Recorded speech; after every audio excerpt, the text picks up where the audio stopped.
Nirmati Property Management. Contact 7667008999.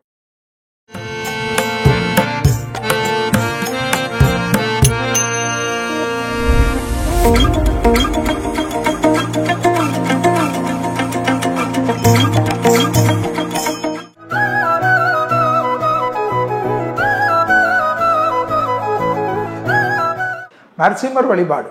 3 Narasimhar, சிங்கர்குடி, Parikkal, பூரசங்குப்பம் அல்லது சிங்கப்பெருமாள், பார்சாதி கோயிலில் இருக்கக்கூடிய அழகிய சிங்கர், அடுத்ததாக நாமக்கல் நரசிம்மர் என்று எங்கெல்லாம் நரசிம்மர் இருக்காரோ அகோபிலம் வரைக்கும் போகலாம். நரசிம்மர் காயத்ரி சொல்ல சொல்ல நன்மை ஏற்படும்.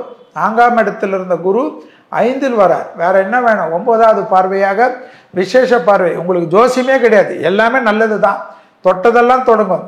ஆனால் 2ஆம் இடத்தில் சனி இருப்பதனால் டெய்லி காலையில் ஆயில் புல்லிங் என்று சொல்லக்கூடிய நல்லெண்ணெய் வாயில் போட்டு ஒரு 20 நிமிடம் புன்னு சொல்லிக்கொண்டு துப்பிவிட்டு பிரஷ் செய்வது விசேஷம். நான் சொல்லுவதை விட அதை யூடியூபில் போட்டு அது மருத்துவர்கள் சொல்லுகின்ற மாதிரி செய்வது அனுகூலம் காணப்படும். வார்த்தைகளில் மட்டும் கவனமாக இருந்தால் மகர ராசிக்காரர்களுக்கு போதும். வயிற்று உபத்திரம் மிக கவனமாக பார்த்துக்கொள்ள வேண்டும். பிள்ளைகளுடைய படிப்பு, உத்தியோகம், தொழில், வியாபாரம், பிள்ளைகளுடைய நடவடிக்கைகள், பிள்ளைகளுடைய நட்பு விஷயத்தில் கவனமாக இருப்பது மட்டும்தான் இந்த குரு பயிற்சியில் மிக மிக முக்கியம். மற்றபடி சுபகாரியம், கல்யாண அமைப்பு, வீடு அமைப்பு, நல அமைப்பு, தங்க அமைப்பு, லாட்ரி அமைப்பு, அனுகூலம், கடல் கடந்து பயணங்கள், பாஸ்போர்ட் 2 பாஸ்போர்ட் 3 பாஸ்போர்ட் ரினியூவல் செய்யக்கூடிய அளவுக்கு வந்து கொண்டிருக்கக்கூடிய அமைப்பு, கடல் கடந்து ட்ரேடிங் வைப்பது, இம்போர்ட் எக்ஸ்போர்ட் வைப்பது, தொழில் ஸ்தாபனம் வைப்பது, பெரிய அளவுக்கு அப்ளிகேஷனில் டெவலப் ஆகிறது, பரிசுகள் பெறுவது, கௌரவம் ஏற்படுவது, விருதுகளை பெறுவதெல்லாம் மகர ராசிக்காரர்களுக்கு ஏற்படக்கூடிய அமைப்பு. அடுத்ததாக பார்க்கக்கூடிய 11வது ராசி குரு பயிற்சி பலன்கள் பற்றி மக்கள் தெரிந்து கொள்ள ஆர்வமாக இருக்கிறாங்க. முதல்ல குரு பயிற்சி பலன் அப்படின்னா என்ன, இதனுடைய பொது பலனை பற்றி கொஞ்சம் சொல்லுங்கள் சார். அதாவது குரு பயிற்சி என்பது வருஷத்துக்கு ஒரு தடவை வரக்கூடிய குரு மேஷத்திலேருந்து மீனம் வரைக்கும் இருக்கக்கூடிய ராசிகளுக்கு குரு ஒரு வருஷத்துக்கு ஒரு இடத்துக்கு மாறுவார். இப்போ குரு இப்போ மேஷத்தில் இருக்கார். இப்போ மேஷத்துலேருந்து வரக்கூடிய மே 1ஆம் தேதி குரு மாறப்போகிறார், ரிஷபத்துக்கு மாறப்போகிறார். அப்போ ரிஷபத்துக்கு மாறக்கூடிய குரு 12 வருஷத்துக்கு அப்புறமா வராருன்னு அர்த்தம். ஏன்னா 12 ராசிகள் கணக்கு வச்சு. ஸோ அந்த குரு பெயர்ச்சி என்பது ஒரு வருஷத்துக்கு ஒரு தடவை, ராகு கேது என்பது 18 மாதத்துக்கு ஒரு தடவை, சனி என்பது 2.5 வருஷத்துக்கு ஒரு தடவை. மற்ற கிரகங்கள்லாம் ஷார்ட் 48 நாள், 1 மாதம் இந்த கணக்கில் வரும். இதில் அந்த குரு பெயர்ச்சி என்பதுக்கு என்னென்னா, குரு பார்வைப்படக்கூடிய இடங்களில் பலம் கிடைக்கும்ன்றது தான் அர்த்தம். ஸ்தான பலத்துடன் பார்வைக்கு பலம். அதில் குரு இப்போ ஒரு ரிஷபத்துக்கு வராருன்னா 5ஆம் பார்வையாக கன்னி ராசியை விசேஷமாக பார்ப்பார். 7ஆம் பார்வையாக விருச்சகத்தை சமசப்தமாக பார்ப்பார். 9ஆம் பார்வையாக விசேஷ பார்வையாக மகரத்தை பார்ப்பார்.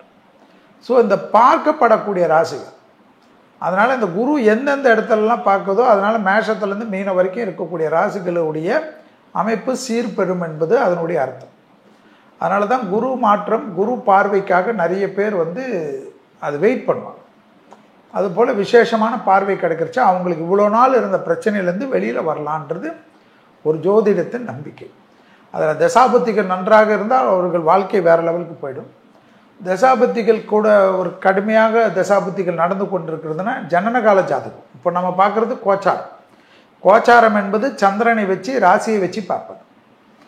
அதனால் ஜனனகாலம் என்பது லக்னத்தை வச்சு பார்ப்போம், பிறக்கக்கூடிய நேரத்தை வைத்து பார்க்கணும். அதனால தான் இந்த குரு பெயர்ச்சிக்கு அவ்வளோ விசேஷம். மே 1ஆம் தேதி தான், அதாவது சித்திரை மாதம் 18ஆம் நாள், மே 1/5/2024 திருக்கணிதப்படியும் பகல் 1 மணிக்கு, வாக்கியப்படியும் மாலை 5:19க்கு குருவானவர் மேஷ ராசியிலிருந்து ரிஷபராசிக்கு பெயர்ச்சி ஆகிறார். ரிஷபம் என்பது குருவுக்கு பகை வீடு, ஏன்னா சுக்கிரனுடைய வீடு. அதை ஞாபகத்தில் வச்சுக்கணும். சுக்கிரனுடைய வீட்டுக்கு குரு வருகிறார். அசுர இடத்திற்கு குரு பிரகஸ்பதி வருகிறார். இப்போ பகை வீட்டுக்கு ஒருத்தர் வரைச்சா எப்படி நிம்மதியாக இருப்பாருன்றது தான் பார்க்கணும். அது இல்லாமல் தமிழ் புத்தாண்டு வருடத்தில் இது குரோதி வருடம், 38வது வருடம் குரோதி வருடம். சோபகிருது வருடம் முடிஞ்சு குரோதி வருடம் ஆரம்பித்த உடனே வரக்கூடிய குரு பெயர்ச்சி 1 வருஷத்துக்கு இருப்பார். இந்த குரோதி வருடத்தில் மக்களுக்கு பஞ்சாங்கத்தின் விதிபதி, மக்கள் கொள்ளையடிப்பார்கள் இருக்கு. கொள்ளையடிப்பார்கள். மக்கள் கொள்ளையடிப்பார்கள்னா என்ன அர்த்தம்? அந்த அளவுக்கு மக்களுக்கு பாதிப்புகள் இருக்கும். வறட்சியில் இருப்பாங்க. வறட்சியோட வறட்சி, பொருளாதார ரீதி, வரி தான் அதிகமாக இருக்கும் உலகம் ஃபுல்லாக. ஏதோ தமிழ் வருடம்னா தமிழர்களுக்கு மட்டும் நினைக்கக்கூடாது, உலகத்துக்கு இருக்கக்கூடாது. 60 வருடத்தை நம்ம முன்னோர்கள் பிரித்தார்கள். இந்த 60 வருடம் வந்து உலகத்துக்கு எப்படி இருக்கும்ன்றது தான் ஜோதிடம். பூகம்பம் தான் பெரிய அளவுக்கு இருக்கும். மழை, வெள்ளம், புயல், நெருப்பு, இந்த பஞ்சபூதம் சொல்கிறேன் இல்லைங்களா, காற்று, நெருப்பு, இந்த பஞ்சபூதம். அதே போல் ஆகாய மார்க்கத்திலும் பாதிப்பு இருக்குன்னா விமான பயணங்களில் பாதிப்புகள் காட்டுது. ஒன்று, விமான பயணங்கள் தடைப்படலாம், போர் மேகத்தால், நோய்களால். ஏற்கனவே கொரோனா வந்தது, இது போல் வந்தது.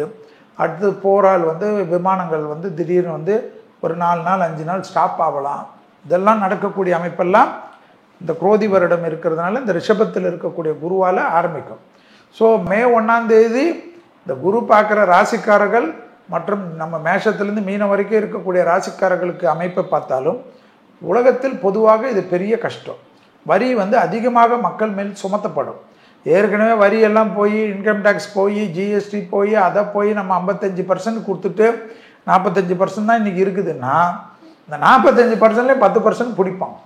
அந்தளவுக்கு போயிடும். 35% தான் அவன் சம்பாதிச்சு, கஷ்டப்பட்டு சம்பாதிச்சு 35%ல் அவன் வாழ்க்கையை ஓட்ட வேண்டிய நிர்பந்தம். அவன் பணக்காரனாக, சட்டத்தை மதிப்பவனாக இருந்தால் இதுதான் நடக்கும். அதே போல் வந்து ஒரு பக்கம் வறட்சி வரும், ஒரு பக்கம் வெள்ளம் வரும். வெள்ளம்லாம் சாதாரண வெள்ளம் வராது, நினச்சி பார்க்க முடியாத வரும். தமிழ்நாடாக இருக்கட்டும், கேரளாவாக இருக்கட்டும், பாம்பேவாக இருக்கட்டும், இதுவாக இருக்கட்டும், நிலநடுக்கங்கள்லாம் ஏற்கனவே வந்த இடத்துல வரும். மலை பிரதேசங்கள், இமாலய பிரதேசங்கள், மலை இருக்கக்கூடிய இடங்கள், கேரளா இடங்கள் எல்லாம் நிலநடுக்கத்துக்கு நம்ம இப்போவே ஜாக்கிரதை. ஏதோ ஜப்பானில் வரும், இந்தோனேஷியாவில் வரும், ஜாவாவில் வரும், அதெல்லாம் கிடையாது. அமெரிக்காலாம் கூட எந்த லெவலில் புரட்டி போடுன்னு தெரியாது. எவ்வளோ அறிவியல் வளர்ந்துருக்குது, கண்டுபிடிச்சிட முடியாதா? அதெல்லாம் வந்து அந்த நிலநடுக்கங்கள் வந்து கண்டுபிடிக்கிறதுக்கு வந்து அந்த கடைசி நிமிடத்தில் தான் அதனுடைய இது, இன்னும் அதனுடைய வளர்ச்சி வரலன்றது ரொம்ப முக்கியம். அடுத்ததாக பார்த்தீங்கன்னா நீங்கள் இன்னொரு முக்கியம்னா பெரும் தலைவர்களுக்கு உயிருக்கு பாதுகாப்பு, பெரும் தொழிலதிபர்களுக்கு உயிருக்கு பாதுகாப்பு, ஸ்போர்ட்ஸில் இருக்கக்கூடியவர்களுக்கு உயிருக்கு பாதுகாப்பு, இளம் வயதை சார்ந்த அரசியல்வாதிகளாக இருந்தாலும் தங்கள் தேக ஆரோக்கியத்தை பரிசோதித்து கொள்ளணும். ஏன்னா டப்புன்னு ப்ராப்ளம் கொடுத்துரும். ஸோ இந்த இதெல்லாம் யோசிக்காது. அதே போல் கார்ப்பரேட் சாமியாராக இருக்கட்டும், அந்த பீடாதிபதிகளாக இருக்கட்டும், அவர்கள்லாம் ரொம்ப ஜாக்கிரதையாக இருக்கணும். அதாவது யாரையுமே விட்டு வைக்காது. சனி வந்து கும்பத்தில் சொந்த வீட்டில் இருக்கக்கூடிய ஆட்சி, ராகு வந்து குருவுடைய வீட்டில் இருக்கக்கூடிய காலகட்டம், புதன் வீடான கன்னியில் வந்து கேது இருக்கக்கூடிய காலகட்டம். மக்கள் ஆன்மீகத்தை தேடி தான் ஓடுவான். ஏன்னா அவனுக்கு வேறு திக்கே கிடையாது. அது இந்துவாக இருக்கட்டும், முஸ்லீமாக இருக்கட்டும், கிறிஸ்டினாக இருக்கட்டும், அந்த தெய்வ நம்பிக்கையை அதிகரிக்கக்கூடிய ஆன்மீக உணர்வு காலகட்டம். தெய்வத்தை மட்டும்தான் சரணாகதி அடையணும்னு நம்புவான். அப்போ அந்த அளவுக்கு வரும். அதனால் எல்லா லெவல்லையும் வந்து மக்களுக்கு. ஆனால் என்னன்னா விஞ்ஞானத்தின் வளர்ச்சி பிரமிப்பாக இருக்கும். இந்த மருத்துவத்துறையில் புரட்டி போட்ட வளர்ச்சி வரும். இந்த கேன்சரு, இந்த பிரெயின், இந்த ஸ்ட்ரோக்கு, இதுக்கெல்லாம் மருந்தே இல்லை, அப்படியே இருக்க வேண்டியது, அதெல்லாம் மாறக்கூடியதுக்கெல்லாம் கண்டுபிடிச்சிருவாங்க. ஆச்சரியத்தக்க விஞ்ஞானத்தின் முன்னேற்றம் இருக்கும். மீடியா துறையெல்லாம் தாறுமாறாக இருக்கும். மீடியாவுடைய வளர்ச்சியெல்லாம் நீங்கள் பிரமிப்பாகவே இருக்க முடியாது. இந்த கேமராலாம் ஒரு அவுட்டேட் ஆகிக்கினே இருக்கும். ஸோ உங்களுக்கு எந்த கேமரா வாங்குறதுனே தெரியாத அளவுக்கு மீடியா மேன்கள்லாம் புதுசாக வந்திருக்கும். ஃபேஸ்புக்கு, ட்விட்டரு, இன்ஸ்டாகிராமோட வேற லேட்டஸ்ட் அப்டேட் எல்லாம் வந்துடும். ஆர்டிஃபிஷியல் இன்டெலிஜென்ஸுடைய வளர்ச்சி வேற லெவலுக்கு போயிடும். இப்போ இன்னொரு பெரிய சந்தோஷம் நடக்கும். எந்த மொழியில் நீங்கள் பேசினாலும் அதை பற்றி கவலை இல்லை. ஆர்டிஃபிஷியல் இன்டெலிஜென்ஸ் டெக்னாலஜி வச்சு உங்களுடைய மொழி மாற்றம் பண்ணி அதை வந்து அதை அப்படியே கொண்டு செல்லக்கூடிய, உலகம் முழுவதும் ஒரு வீடியோ போடுறீங்கன்னா நீங்கள் எந்த லாங்குவேஜில் கொண்டு போனோம்னாலும் அதை உடனே அப்டேட் பண்ணக்கூடிய அளவுக்கு டெக்னாலஜி வளர்ந்துடும். ஸோ இதெல்லாம் வந்து உங்களுக்கு அதுக்கேற்ற மாதிரி நீங்கள் லேட்டஸ்ட் அப்கிரேட் பண்ணிக்கினே இருக்கக்கூடிய அமைப்பெல்லாம். ஏன்னா அசுரன் வீட்டில் குரு இருக்கிறதுனால இந்த சுக்கிரனுடைய ஆதிக்கத்தை குரு எடுத்துக்கொள்றதுனால சினிமா இண்டஸ்ட்ரி, மீடியா இண்டஸ்ட்ரி, அதே போல் வந்து மியூசிக் இண்டஸ்ட்ரி, இதனுடைய வளர்ச்சியெல்லாம் பிரமிப்பில் இருக்கும். அதே போல் வந்து அடுத்தது விவசாயத்தில் வந்து வேற லெவலுக்கு புரட்சி வரும். விவசாயத்தில் வந்து மக்கள் பஞ்சம், இதெல்லாம் இன்னும் கொஞ்ச நாள் தான். அந்த பஞ்சம்ன்றதே மக்களுக்கு இருக்காது. ஏன்னா அந்த அளவுக்கு விவசாயத்தினுடைய வளர்ச்சி வந்து ஒரு சாதாரண இடத்துல வச்சு 1,00,000 பேருக்கு சோறு போடுற அளவுக்கு, சாப்பாடு கொடுக்குற அளவுக்கெல்லாம் விஞ்ஞானத்தினுடைய வளர்ச்சி, விவசாயம் வளரும், வந்துடும். அதெல்லாம் வந்தே தீரும். அதெல்லாம் ஒண்ணுமே பண்ணக்கூடாது. அதே போல வந்து உலகத்துல இந்த சுகாதாரத்தினுடைய வளர்ச்சி, அந்த 90 கிட்ஸ்ல எல்லாம் இருக்கக்கூடிய குழந்தைகள் எல்லாம் வந்து இவர்களுடைய நோய் நொடிகளுக்கெல்லாம் வளர வளர இவர்களுக்கெல்லாம் வந்து பார்த்தீங்கன்னா மரணம் வருவதே ரொம்ப கஷ்டப்படும். மரணம் வராத அளவுக்கு தள்ளி போடப்படும். மரணம் வருதுன்னா இந்த ஸ்பீட் மெஷின்ல தான் வரும். இந்த கொரோனா மாதிரிலாம் அது வராது இல்லை? அதான் நோய் வந்துக்க கொண்டே இருக்கும். நோயெல்லாம் மாறவே மாறாது. நோய் இன்னும் விதவிதமான நோய்கள் புதுசாக வரும். புதுசா வைரஸ் தாக்கல்லாம் வரும். இந்த மரணங்கள் எப்படி வரும்னா வரக்கூடிய காலகட்டத்தில் இந்த வளர்ச்சியுடைய அமைப்பு இந்த ஸ்பீட் மிஷின்ல போய் அந்த ஸ்பாட்ல அந்த வண்டி ஆக்சிடென்ட், ட்ரெயின் ஆக்சிடென்ட், ஃப்ளைட் ஆக்சிடென்ட்ன்ற ஸ்பீட் மிஷினால தான் மரணங்கள் வருமே தவிர இந்த ஹார்ட் அட்டாக்ல செத்தாங்க, இதுல செத்தாங்கன்னு வரக்கூடிய காலகட்டம் இப்ப இல்ல. நீங்க உடனே செல்வி இந்த குரு பேச்சுக்கு சொன்னாருன்னு சொல்லிட்டு கொண்டு வராது. வளர்ச்சி வந்து அந்த அளவுக்கு ஆயிடும். ஸோ அந்த ஆர்டிபிஷியலாக ஒரு உறுப்புகள்லாம் வந்துவிடும். ஸோ போக போக வளர்ச்சிகள்லாம் அதெல்லாம் இந்த வருஷத்துல இருந்து ஆரம்பிக்கும். இந்த வருஷத்துல தான் அதனுடைய விஞ்ஞானத்தினுடைய அமைப்பு ஆரம்பிச்சு 10 வருஷம் 15 வருஷத்துல வந்து மனிதனுக்கு வந்து சாகா வரம் பெற்றவர்கள்னு சொல்றாங்க இல்லையா? அந்த மாதிரி வந்து எந்த நோய்க்கும் வந்து டக்குன்னு ஒரு மருந்துகள், அதுக்கு உண்டான ரீப்ளேஸ்மெண்ட் 2 நாள்ல போயிட்டு ஹாஸ்பிட்டல்ல இருந்து வந்துடுற மாதிரி அதெல்லாம் லேட்டஸ்டா எல்லாமே வரக்கூடிய காலகட்டத்தில் தான் இந்த குரோதி வருடம் இந்த குரு பெயர்ச்சி என்பது காட்டுது.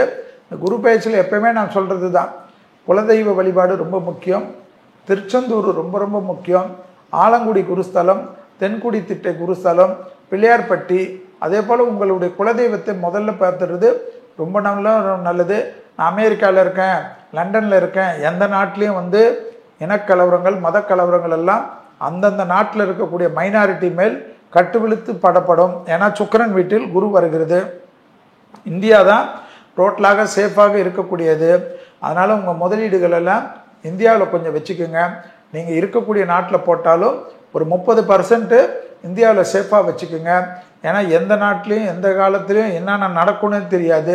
சிங்கப்பூர் மாதிரி எல்லாத்துலேயும் சட்ட திட்டம் வந்து சரியான அமைப்பு கிடையாது. அதனால் சிங்கப்பூரில் இருக்கவங்களை பற்றி நான் பேசலை, மற்ற ஊர்களில் இருக்கிறவங்கள பற்றி பேசுகிறேன். சிங்கப்பூர், துபாயை பற்றி நான் பேசவே இல்லை. சட்டங்கள் கடுமையாக இருக்கக்கூடிய இடத்தில் நிம்மதியாக இருங்கள். மற்றவர்களெல்லாம் மிக எச்சரிக்கையுடன் இருக்கக்கூடியது தான் இந்த குரு பயிற்சி.